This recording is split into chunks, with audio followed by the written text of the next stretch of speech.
Et comment tu trouves la Côte d'Ivoire, Michel? Je te jure, j'ai plus envie de rentrer. Sérieux? Je te jure, même le Canada n'est pas doux comme la Côte d'Ivoire. Hey, je vous jure, moi je suis sérieuse. donc même le Canada n'est pas doux. Le Canada n'est pas doux comme la Côte d'Ivoire. C'est ta première fois de venir en Côte C'est ma d'Ivoire? première fois. Je kiffe tellement. En tout cas, on dit que si quelqu'un t'a dit qu'il n'aime pas la Côte d'Ivoire, c'est qu'il n'a pas l'argent. N'est-ce pas? C'est qu'il n'a pas l'argent. Ça, Parce c'est que vrai. moi là, en plus je suis là seulement, ça fait 2 jours, imaginez. On t'a vu en boîte de nuit avec Molare, le Mola, Emma Loès. Qui t'a Allez, invité en boîte? Molare, équilibre, décalement. Qui t'a invité en boîte, Michel? C'est Mola en personne? Oh, Non, on a pris Pifo, c'est quoi? Ou c'est Makoso qui t'a invité en boîte? Non, c'est pas mon grand Makoso, c'est plutôt le vieux père Molare. Ah ouais. On a suivi comment chanter ton nom en boîte de nuit en pleine Côte d'Ivoire. Avec Emma Loès dans la salle. Eh Seigneur! Oh Michel! Non mais je savais pas que j'étais une star, mais s'il vous plaît respectez-moi. Oh, respectez-moi. Michel! Il faut dire quand même que c'est parce que tu es mon grand nom, sinon même avec toi il marche plus. Hey. Bon il faut c'est combien la facture? Hey, Michel demande c'est combien la depuis facture? je n'ai même pas encore. Ouh! C'est quoi? Elle demande c'est combien la facture? Arrête de me snapper. Non, tu sais quand même que moi je suis pas gigolo, on me paye pas les factures. On paye. Ah c'est bon? Ouais, ça va. Merci beaucoup. D'accord. Moi, je pense que d'ici peu, la Côte d'Ivoire n'aura plus rien à envier aux pays tels que la France et les États-Unis ou encore les villes comme Dubaï. Parce qu'en Côte d'Ivoire, ça travaille et ça fait en sorte que leur pays devient paradisiaque. Ça donne l'envie aux étrangers de venir y vivre. Vous allez voir que des superstars à l'échelle internationale comme Maître Gims, Dadju, Youssoufa, ils sont tellement nombreux. Fally Ipupa sont venus s'installer en Côte d'Ivoire. Ils sont venus construire là-bas. Posez-vous les questions. C'est pas pour rien, les amis. Avec tous les pays qu'il y a ici, là, dehors, même leur propre pays d'origine, avec des villes paradisiaques comme Dubaï, ils sont quand même venus construire en Côte d'Ivoire. La famille, c'est pas pour rien. Ça, c'est la preuve que la Côte d'Ivoire devient petit à petit un endroit paradisiaque pour les étrangers.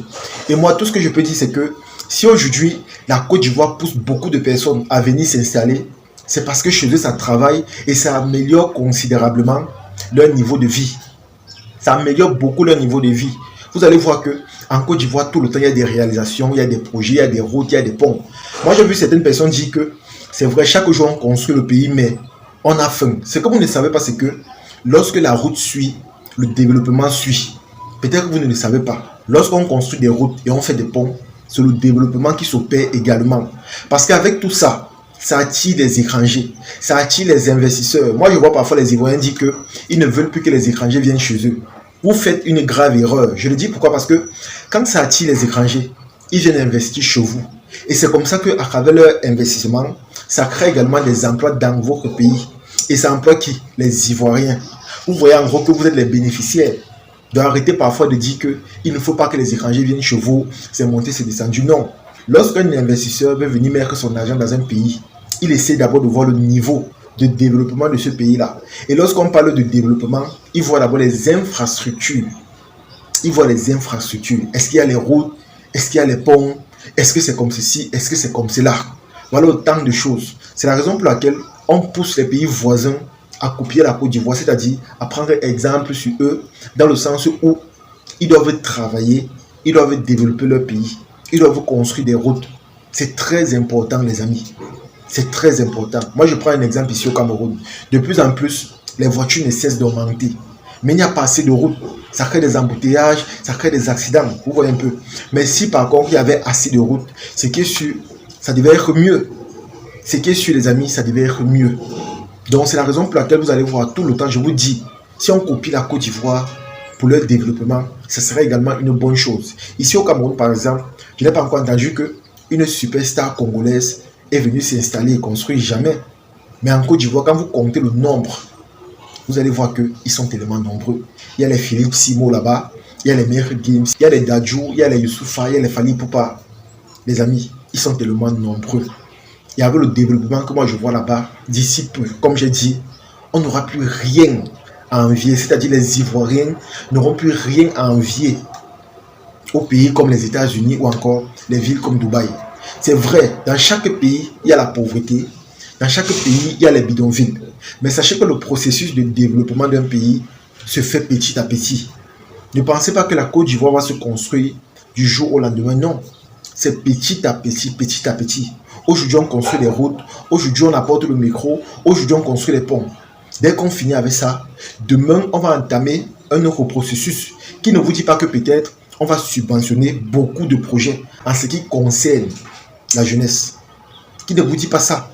Parce qu'on ne peut pas faire tout à la fois. On fait les choses petit à petit. C'est vrai, ce n'est pas équilibré, mais ça se fait quand même. Et ce sont des choses qui se font sur une très longue durée. Donc, ne vous précipitez pas, mais au concret, soyez fiers de ce qui se passe ou encore de ce qui s'opère dans votre pays. Parce qu'il y a beaucoup de personnes qui vous envient. Il y a beaucoup de personnes qui souhaiteraient simplement que leur pays devienne comme le vôtre. Parce qu'ils sont conscients que chez eux, quand on donne l'argent, ils détournent, ils préfèrent manger au lieu de travailler. Et ce qui est choquant, c'est que quand tu entends les sommes colossales que ces gens-là détournent, tu comprends simplement que c'est de la méchanceté. Parce qu'une personne prend, c'est-à-dire des montants que quand toi-même tu entends, tu sais qu'il ne peut jamais finir. Et on a l'impression qu'il prend ça consciemment, c'est-à-dire il prend en sachant qu'on va l'arrêter, il va aller en prison vivre comme un roi.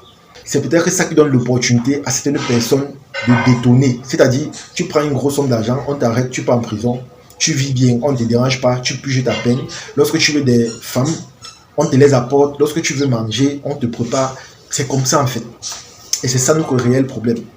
Et pourtant, on a besoin des infrastructures, on a besoin de travailler, on a besoin de beaucoup de choses.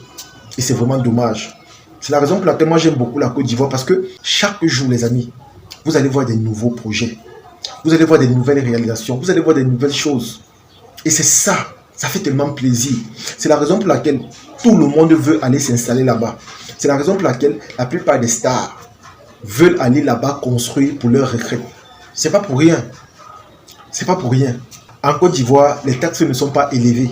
Mais en Europe, par exemple, tu construis ta maison, tu payes encore les taxes de ta maison.